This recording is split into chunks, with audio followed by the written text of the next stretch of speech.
14 April रोजी दुपारच्या सुमारास मिळालेल्या माहितीच्या आधारे पोलिसांनी मोठी कारवाई करत एका फसवणूक करणाऱ्या टोळीचा पर्दाफाश केला आहे। ही टोळी हॅपन या डेटिंग ॲपच्या माध्यमातून तरुणांना आपल्या जाळ्यात ओढत होती। आकर्षक प्रोफाईल तयार करून तरुणांशी संपर्क साधला जात असे आणि त्यानंतर त्यांना भेटीसाठी बोलावून आर्थिक फसवणूक केली जात होती। या प्रकरणी सुवा हॉटेलचा मालक आकाश राजेंद्र गजबिये याच्यासह 2 आरोपींना अटक करण्यात आली आहे। या टोळीने अनेक तरुणांना लक्ष्य केल्याची शक्यता पोलिसांनी व्यक्त केली आहे। पोलिसांनी आरोपींकडून महत्त्वाचे पुरावे जप्त केले असून या प्रकरणाचा अधिक तपास सुरू आहे। नागरिकांनी अशा प्रकारच्या अनोळखी व्यक्तींवर विश्वास ठेवू नये आणि सावध राहावेत असे आवाहन पोलिसांनी केले आहे। या संपूर्ण प्रकरणाची माहिती सहाय्यक पोलीस निरीक्षक मेघा गोखरे यांनी दिली आहे। ऑनलाईन डेटिंग ॲप आहे हॅपन नावाचे, त्यावरून फिर्यादी यांना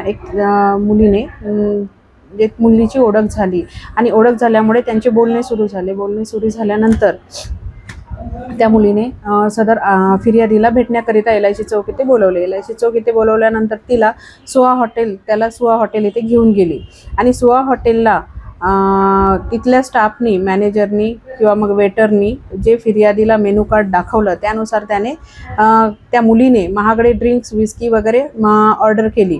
त्यावेळेस फिर्यादीला डाऊट आला, त्यामुळे त्याने वेटरला बोलवून बाकी ऑर्डर स्टॉप केले व बिलाचं विचारलं। बिलाचं विचारल्यामुळे त्याने सांगितलं 34,213 रुपये बिल झालेलं आहे। त्याने जेव्हा विचारणा केली की एवढं बिल कसं काय झालं, त्या दरम्यान ती मुलगी पडून गेली आणि याने जेव्हा बिलाचं विचारणा केलं त्यावेळेस तिथे हजर असलेला संपूर्ण स्टाफ, हॉटेल मॅनेजर, हॉटेलचा मालक यांनी याला बिलही दिलेलं नाही, त्याच्याकडून जबरदस्तीने QR कोडवरून पैसे वसूल केले आणि त्याला धमकी दिली, जर पैसे दिले नाही तर तुला नंग करून मारेल अशी धमकी दिली। या सर्व प्रकरणामध्ये याच्या आधीसुद्धा आमच्याकडे तक्रारी आलेल्या आहे, परंतु त्यावेळेस त्यांनी तक्रार न दिल्यामुळे आपल्याकडे गुन्हा नोंद झालेला नव्हता।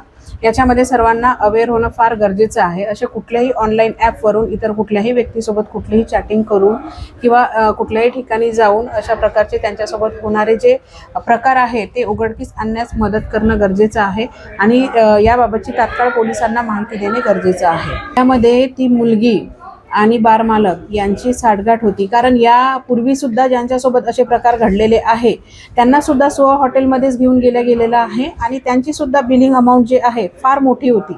तर याच्यामध्ये त्यांचं एक संगनमत आहे, संगनमत करून अशा प्रकारचे कस्टमर बोलवून त्यांच्याकडून मोठ्या प्रमाणामध्ये वसुली केली जात आहे। मालकाला आरोपी करण्यात आलेला आहे, बार मालकाला रात्री अटक करण्यात आलेला आहे आणि आता त्याला न्यायालयासमक्ष हजर करण्यात येत आहे। आणि यापूर्वी एका आरोपीला अटक करण्यात आलेला आहे, तो वेटर होता आणि त्याचं जेल वॉरंट झालेलं आहे।